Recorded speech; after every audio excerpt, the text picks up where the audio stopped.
그러면 관심을 보였던 팀들 뭐 생각나는 구단 한 몇 개 정도 있었나요? 일단 30개보다는 맨 처음에 다 왔었었고 그 중에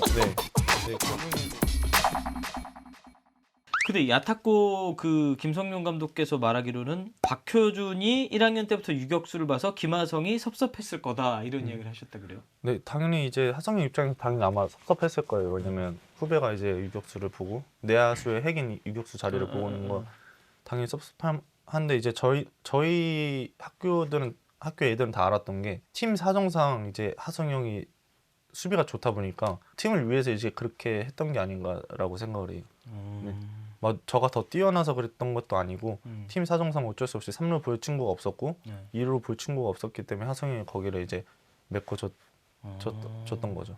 김하성 선수가 어찌됐건 KBO 리그에서 뛰는 걸 계속 히어로즈에서 뛰는 걸 계속 봤을 거고 얘기 들었을 거고 그러다 샌디에고랑 이제 계약한다는 이야기를 들었을 때 기분이 어떠셨어요? 저는 개인적으로 너무 좋았었어요. 왜냐면 한국에서 이제 능력 있는 선수들은 거기서만 있으면 이제 다른 야구를 모르잖아요. 근데 이제 또 다른 도전할 그런 기회가 생긴 거다 보니까 저는 되게 응원했었죠. 응원하고 되게 저는 전부터 원했었던 거기 때문에 미국에서 같이 야구 미국에서뿐만 아니라 하성이랑 또 야구를 같이 하고 싶었었어요. 마이너리그에 7년간 있었잖아요. 네. 그 마이너리그 선수들이 한국 KBO 리그에 가고 싶어하는 선수도 꽤 있잖아요. 맞아요. 그러니까 왜냐면 성공한 사례들이 계속 나오니까. 옛날에는 저가 7년 전까지만 해서 저가 1, 2년 차 때는 그런 게 막 한국을 무시하는 그런 친구들이 되게 많았었어요. 그렇지, 근데 이제 저가 레벨이 올라가고 이제 연차가 이게 시간이 많이 지나고 나서는 저한테 다 달라붙는 거예요. 야 호이 너 이제 에이전트한테 좀 도와달라 해라. 나 한국 가고 싶은데 도와줄 수 있겠냐? 그래서 한번 얘기를 해보겠다. 오늘은 막 이제 한국팀 어디에서 스카우트가 여기 경기 보러 오는데 나 좀 봐달라고 할 수 있겠냐? 이러면서 그래서 그 부탁을 많이 하는 거예요. 그래서 아 한국 위상이 좀 많이 달라졌구나 라는 걸 좀 느끼는 것 같아요. 예전에는 한국 외국인 선수들이 한국을 되게 무시했는데 맞아. 여기서 이제 자라서 돈 많이 받고 다시 메이저리그 막 가고 하는 거 이제 외국인 선수들 오히려 한국 가고 싶어 한다니까. 다시 김하성 선수 얘기를 좀 돌아오면 이제 다음 시즌이 돼서 피츠버그랑 샌디에고랑 둘 다 내셔널리그 팀이니까 붙을 기회가 생길 거 아니에요. 그렇죠. 붙게 된다면 어떨 것 같아요? 저는 너무 행복하고 좋을 것 같아요. 왜냐면 고등학교 때 이후로 같이 야구해 본 적이 없다 보니까 고등학교 때 너무 행복하게 야구를 했었거든요. 하성 형이랑 같이 야구할 때는. 그래서 물론 다른 편이긴 하지만 다른 팀이긴 하지만 그래도 같이 붙는다면 더 재밌을 것 같기도 하고 옛날 생각도 많이 나고 그럴 것 같아요. 진짜 좋은 그림일 것 같아요. 왜냐면 추신수랑 이대호랑 대호가 1루에 있고 신수가 1루 주자 나갔을 때 사진 딱 그때 찍혔을 때 그거 맞아. 와 쟤네 둘이 어렸을 때부터 부산고 이런 맞아, 시절 맞아. 멋있더라고. 다시 고등학교 시절 얘기를 돌아와서 고3 때 타율이 와 3할 9푼 2리에 OPS가 1.372였어요. 와 저희 영상도 뭐 준비를 했는데 아니 와. 엄청 호리호리해 보이는데 이게 타율이 3할 9푼 1인데 OPS가 뭐야 1.3. 벌써 2루 돌아서 3루까지 간 거야?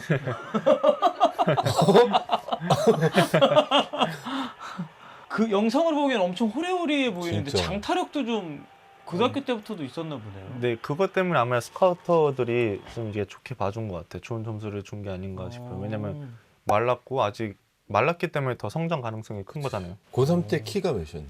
고3 때 똑같아요. 183, 4. 오. 네. 이렇게 이 고등학교 때 놀라운 모습을 보여줬던 박효준 선수인데 야탁고등학교가 미국에 전지훈련 갔을 때 메이저리그 관계자들이 관심을 좀 많이 보였다. 그 사실 알고 계셨어요? 네, 맞죠. 그때 기분이 어땠었어요?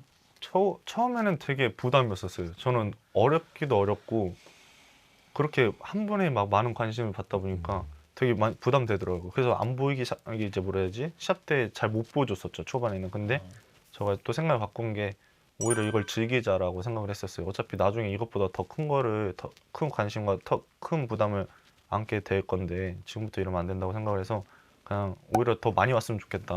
여기서 더 내가 잘한 걸 보여주고 싶다라고 계속 즐겼던 게 조금은 도움이 됐던 부분이 있던 것 같아요.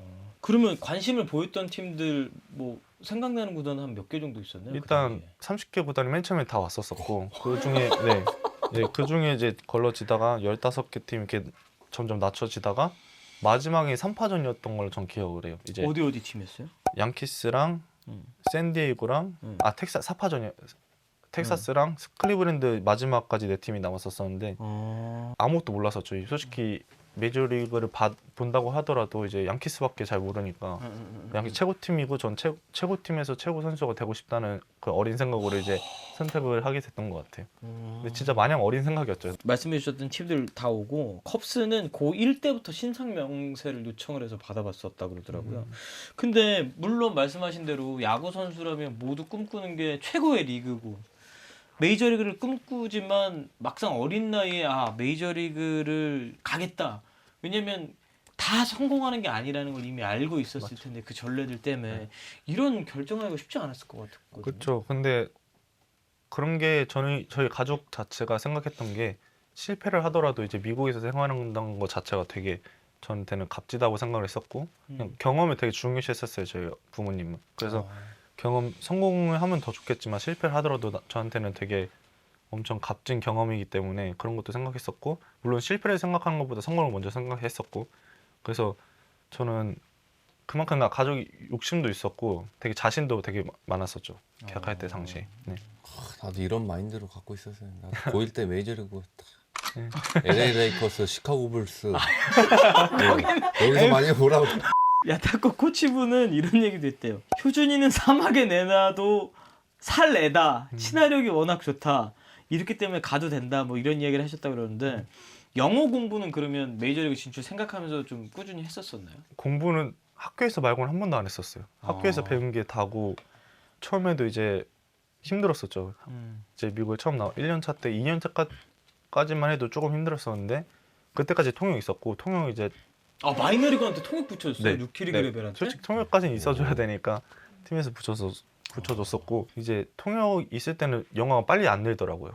네, 이제 말을 하더라도 다 통해서 얘기하니까 저가 직접 말하거나 이렇게 부딪혀야 되는 그런 게 없다 보니까 늘 그런 게 없더라고요. 늘 기회가. 그래서 근데 이제 통역을 이제 안 하고 나서부터 되게 빨리 늘었던 것 같아요. 언제 이렇게 탁 튀었어? 한 통역 안 하고 2년 정도 있다가 1년 차까지는 조금 이제 이렇게 하다가 이제 4년 차 때부터 저 편하게 이제 생활할 수 있는 그런 영어를 갖게 된 것 같아요. 아직까지도 한참 부족하죠. 근데 정말 많이 편해진 것 같아요. 이제 양키스와 계약 과정에 대한 이야기를 또 이어가 보겠습니다. 대표적으로 말씀해 주셨던 대로 러브콜 보낸 구단이 양키스랑 또 샌디에고인데 두 팀이 제시한 조건에 대해서 기억하고 계시나요? 저는 정확히 잘 못 들었는데 아마 비슷했던 걸로 저는 알고 있어요. 네. 그러니까 저희가 조사한 거는 샌디에고 스카우트가 하루빨리 빅리그로 성장할 수 있는 특별 프로그램을 준비해 돕겠다라고 하면서 구체적인 로드맵을 제시를 하면서 이렇게 키워나가겠다라고 설명을 했다고 알고 있고 샌디에고 부사장도 박효준 선수 보러 왔었는데 이때 뭐라 그랬냐면 동계훈련에서 샌디에고 부사장이 와서 이전에만 해도 박효준 선수를 50만 달러의 선수로 평가했는데 직접 보니까 100만 달러 이상의 가치가 있다. 그럼에도 불구하고 양키스를 선택한 이유는 말씀해 주셨던 대로 최고 명문 구단 거기에 가서 성공하겠다 이런 이유인가요? 그렇죠. 최고의 팀에서 최고의 선수가 되는 게 저는 항상 자신을 가지고 있었죠. 자신감을 가지고 있었고 계속 저는 어렸을 때부터 목표 설정이 이제 좀 뚜렷했던 것 같아요. 그때 당시에도 제가 목표를 뒀기 때문에 양키스랑 계약을 할 수 있었던 게 아닌가라고 생각해요. 계약금을 말씀드릴게요. 와, 116만 달러요. 환율로 계산해 봤을 때 13억? 네, 13억. 그때 당시에 환율 엄청 높았고 14억 정도까지 됐던 것 같아요. 고등학교 3학년이 네. 14억의 계약금을 받고 입단을 합니다. 이렇게 와 고등학교 3학년한테 100만 달러 이상의 야 너무 놀라서 갑자기 지금 말문이 막히는데 14억의 계약금을 받게 됐을 때 주변에서 감독님이나 부모님 뭐 이런 분들이 무슨 이야기 하시던가요? 저는 워낙 어렸었기 때문에 돈의 그런 개념도 몰랐었고 그냥 다 이제 저희 가족이 관리하는 걸로 했었고 막 다들 이게 와 진짜 돈 많이 받았다 이렇게 얘기를 했는데 저는 잘 모르니까 그냥 많이 받았나 보다 생각했고 전 그것보다 그냥 계속 제 미래가 더 생각을 했죠. 그것보다 그냥 앞으로 어떻게 더 잘해야 될까 계속 잘하고 싶다는 생각만 했었던 것 같아요. 그러면 양키스에 그러면서 핀스트라이프 유니폼을 딱 처음 이렇게 받고 입었을 때 어떤 느낌이 드시던가요? 상상으로는 되게 막 엄청 막 꿈 같고 막 이랬는데 직접 진짜 입어보니까 별거 똑같은 유니폼이더라고요. 다를 게 없더라고요. 그래서 진짜 이 옷을 입고 그냥 성적으로 그러니까 프로 선수다 보니까 성적으로 보여줘야겠구나라는 생각밖에 없었었고 되게 저는 막 올라간 거다 보니까 진짜 생각도 되게 그냥 없었고 하였어요. 하얗고 그냥 나는 여기 있는 거 자체가 너무 좋다라고 생각했던 것 같아요 그때 당시에는. 입단식도 했을 때 사진이 있는데 와 4월 7일이 맞네요. 2014년 네. 와 이때면은 코리안 메이저리거들이 막 이제 활약하면서 다시 또 이렇게 붐이 일기 시작할 때고 이랬을 텐데 조언도 많았을 것 같아요. 제일 기억에 남는 조언이 있다면 뭐가 있나요? 되게 많은데 이제 추신 선배가 이제 텍사스로 갔었을 때 텍사스랑 계약했을 때고 추신 선배는 직접 만나지 못했는데 그때 막 영상 통화로 이제 되게 좋은 조언들 많이 해주셨어요. 해주시고 그때 원래 불이 많이 붙어 있는 저가 열정이 되게 많은 상태였는데 그 말을 듣고 저 열정이 더 불타는 그런 계기가 됐던 것 같아요. 네.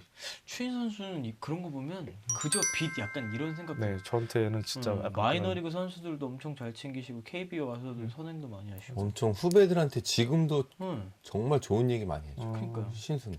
그리고 이제 마이너리그 생활 이야기를 해보겠습니다. 저도 참 여기서 궁금한 게 많은 게 저희도 메이저리그 중계를 오래 하면서 KBO에 있다가 가서 마이너리그를 경험한 분들은 있지만 이렇게 마이너리그 루키부터 시작해서 하위 A, 싱글 A, 상위 싱글 A 이렇게 다 경험한 분들 이야기를 참 듣고 싶었는데 처음에 루키 리그부터 시작을 했었잖아요. 이 루키 리그 단계 어떤 단계라고 보면 되는지 좀 설명. 일단 팀마다 다 다른데 이제 양키스가 돈이 많잖아요. 돈이 많은 구단이다 보니까 다른 팀 마이너는 한 6, 7개 팀밖에 없어요. 근데 양키스는 10팀이 있어요. 이제 도미니카 팀 2개, 루키 팀 2개, 그 쇼 A 팀 2개, 로에 하이 뭐 더블 A, 트리플 A까지 해갖고 10개 팀인데 저는 루키 팀이 아니었고 사실 쇼 A 팀이었어요. 쇼 A 팀에서 시작을 했었고 쇼 A 팀 중에 이제 대학교 선수들이 가는 데가 있고 이제 나이 어린 애들이 가는 쇼 A 그 리그가 있는데 전 쇼 A에서 루키를 아예 뛰진 않았었죠. 이렇게 안 뛰고 이제 쇼 A에서 시작을 했었죠. 그리고 고교 시절 최고의 선수로 인정을 받고 이제 메이저리그 가게 됐는데 사실 메이저리그 같은 데 보면 팜 내에 워낙 포텐을 많이 갖고 있는 선수들 많잖아요. 어찌됐건 난 여기에서 최고여서 갔는데 비슷하거나 혹은 더 뛰어나 보이거나 이런 선수들도 좀 있었을 거 아니에요. 다른 쪽으로는 모르겠는데 이제 파워 쪽에서 되게 많이 느꼈었고 이 친구가 파워는 진짜 좋구나라는 생각을 했었고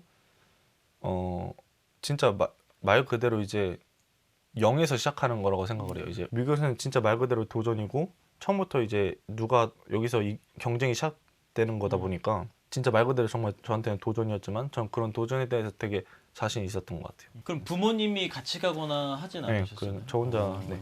부모님이 처음에는 미국에 같이 가겠다 했는데 거절하셨다고 알고 있었거든요. 오면은 저는 이제 저가 신경이 쓰일 것 같아 갖고 저가 막 부모님이랑 가족 막 챙겨야 될 거 같고 저는 야구하기도 바쁜데 사실 그런 것까지 챙기면은 이제 되게 집중을 못할 것 같은 생각도 들었었고 저 혼자 저는 이겨내고 싶었었죠 그때 당시.